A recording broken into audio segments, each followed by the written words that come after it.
Case में कुलदीप सेंगर को Delhi high court से मिली बेल। जी हां, देश को झकझोर देने वाले उन्नाव रेप कांड में उम्र कैद की सजा काट रहे भाजपा के पूर्व विधायक कुलदीप सिंह सेंगर को दिल्ली हाई कोर्ट से बड़ी राहत मिली है। जस्टिस सुब्रमण्यम प्रसाद और जस्टिस हरीश वैद्यनाथम शंकर की डिवीजन बेंच ने सेंगर की सजा को उसकी अपील पर अंतिम सुनवाई तक सस्पेंड करते हुए सशर्त जमानत मंजूर कर ली है। हाईकोर्ट ने सेंगर को 15 लाख रुपए के निजी मुचलके पर रिहा करने का आदेश दिया है, लेकिन साथ ही कड़ी शर्तें भी लगाई हैं ताकि पीड़िता की सुरक्षा और न्याय प्रक्रिया प्रभावित न हो। अदालत ने स्पष्ट किया कि कुलदीप सेंगर पीड़िता से 5 किलोमीटर के दायरे में नहीं जाएगा।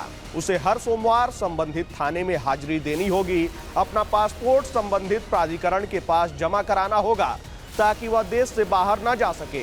किसी भी शर्त के उल्लंघन पर जमानत तुरंत रद्द कर दी जाएगी। कोर्ट ने यह भी कहा कि यह राहत दोष मुक्त नहीं है, बल्कि केवल अपील लंबित रहने तक सजा पर रोक है।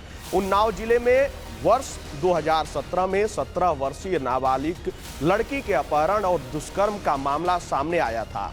पीड़िता ने आरोप लगाया था कि तत्कालीन विधायक कुलदीप सिंह सेंगर ने अपने प्रभाव और सत्ता का इस्तेमाल कर उसके साथ रेप किया। मामले की जांच बाद में सीबीआई को सौंपी गई। दिल्ली की ट्रायल कोर्ट ने 20 दिसंबर 2019 को सेंगर को दोषी ठहराते हुए उम्र कैद की सजा सुनाई थी और आदेश दिया था कि वह मृत्यु तक जेल में रहेगा। साथ ही उस पर 25 लाख रुपए का जुर्माना भी लगाया गया। सजा के बाद सेंगर की विधायकी समाप्त हो गई और भाजपा ने उसे पार्टी से निष्कासित कर दिया। उन्नाव रेप केस देश भर में तब चर्चा में आया जब पीड़िता और उसके परिवार ने न्याय के लिए खुलेआम प्रधानमंत्री और मुख्यमंत्री को पत्र लिखे। हालात की गंभीरता को देखते हुए अगस्त 2019 में सुप्रीम कोर्ट ने इस केस से जुड़े चारों मामलों का ट्रायल उत्तर प्रदेश से दिल्ली ट्रांसफर कर दिया था। सुप्रीम कोर्ट ने आदेश दिया था कि केस की रोजाना सुनवाई हो, 45 दिनों में ट्रायल पूरा किया जाए, पीड़िता और उसके परिवार की सुरक्षा सुनिश्चित की जाए। सजा सुनाते वक्त ट्रायल कोर्ट ने बेहद कठोर शब्दों में कहा था, एक लोकतांत्रिक व्यवस्था में लोक सेवक होने के नाते सेंगर को जनता का विश्वास प्राप्त था। उसने उस विश्वास को तोड़ा। ऐसा अपराध करने के लिए एक ही कृत्य पर्याप्त है। आरोपी के लिए कोई सहानुभूति नहीं है। वहीं फैसले के वक्त कोर्ट में कुलदीप सेंगर भावुक हो गया था और जज के सामने गिड़गिड़ाते हुए बोला था, मुझे न्याय दीजिए, मैं निर्दोष हूं। अगर मैंने कुछ गलत किया है तो मेरी आंखों में तेजाब डाल दीजिए या फांसी पर लटका दीजिए। उन्नाव रेप केस केवल एक दुष्कर्म का मामला नहीं रहा, बल्कि यह न्याय व्यवस्था, सत्ता के दुरुपयोग और गवाहों की सुरक्षा पर भी बड़ा सवाल बन गया। 4 जून 2017 को नाबालिग का अपहरण हुआ।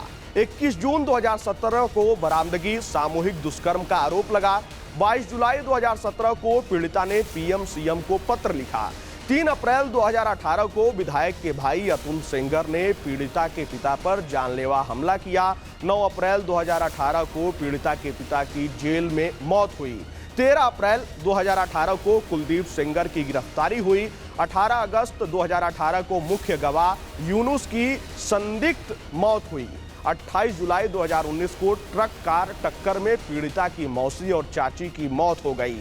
20 दिसंबर 2019 को कुलदीप सेंगर को उम्र कैद की सजा हुई। इन घटनाओं ने पूरे देश को झकझोर दिया और सवाल उठा कि क्या ताकतवर अपराधियों के सामने आम नागरिक सुरक्षित है? कुलदीप सिंह सेंगर उत्तर प्रदेश की राजनीति में दल बदल का बड़ा उदाहरण रहा है। वह 2002 में बसपा से विधायक बना, 2007 और 2012 में सपा से चुनाव जीता, 2017 में भाजपा से विधायक बना, 4 बार विधायक रहा। सेंगर कभी चुनाव नहीं हारा, लेकिन उन्नाव रेप केस ने उसके राजनीतिक जीवन का अंत कर दिया।